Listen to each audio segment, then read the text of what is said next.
And I think you mentioned something then that was so important, that I feel as humans, we learn so much.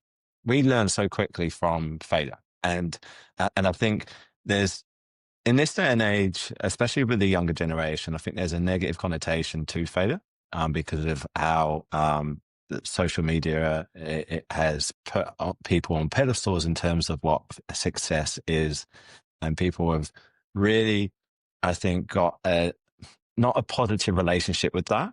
And therefore, they don't understand, to get to success, there's so many failures. And I think it's interesting that you mentioned that, because obviously when you get a sale, or when you get your fair, it's amazing.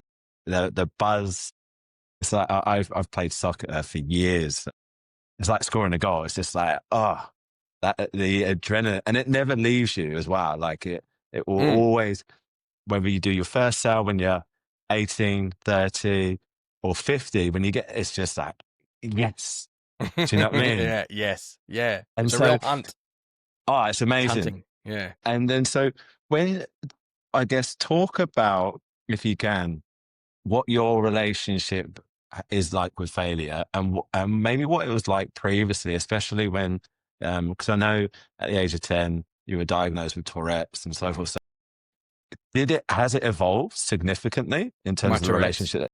Oh, no, or your failure. relationship with failure. Today it's a lot better. Only because for a very long time, I would take failure really personally. Like yes, I had a really great broadcasting career, but I was never an A-lister in Australia. I was never on prime time. I was in regional radio and a kids show. So I was never Hamish and Andy, if you know who they are here in Australia, right? I Yeah. was never the Hughesy. I was never Rove. I was never Kyle Sanderlands. I was never the big time. So the whole journey of my broadcasting career, that's what I wanted. And I felt I was always falling short, and that I wasn't good enough, and that I was failing. So I really struggled with my mental health throughout my broadcasting. Really?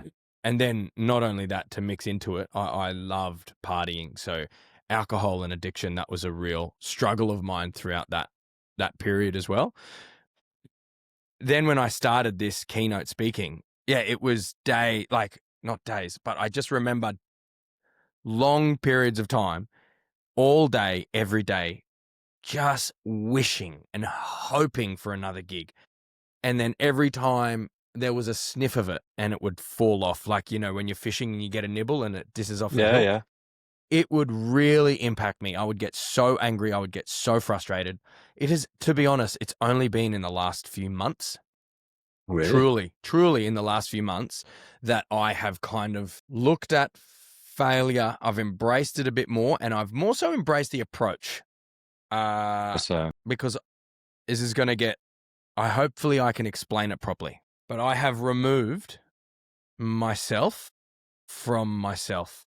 What I mean by yeah. that is Seamus Evans is a brand. Seamus Evans is a keynote speaker. Seamus Evans is the business. Then there's another Seamus Evans, which is the business owner. So the two are separate. These two hats. And this was a part of the reason of creating EFCO, which I'll get to in a moment. Yeah, and we'll get to that. Yeah. Yeah. So EFCO is a creative agency, and Seamus Yes. Evans is a client of EFCO's. And it was Okay. only through that where I was able to separate the two and use the Seamus Evans keynote speaking brand, experiment with marketing campaigns, take more risks, and actually damage the brand.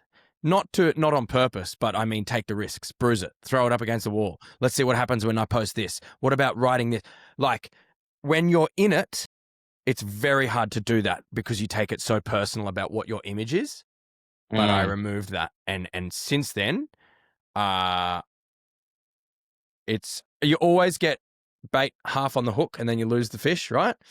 And I since doing that, I've had more bookings and also not cared when they don't follow Yeah. through. Do you know what? There's so many different ways I'd like to take that.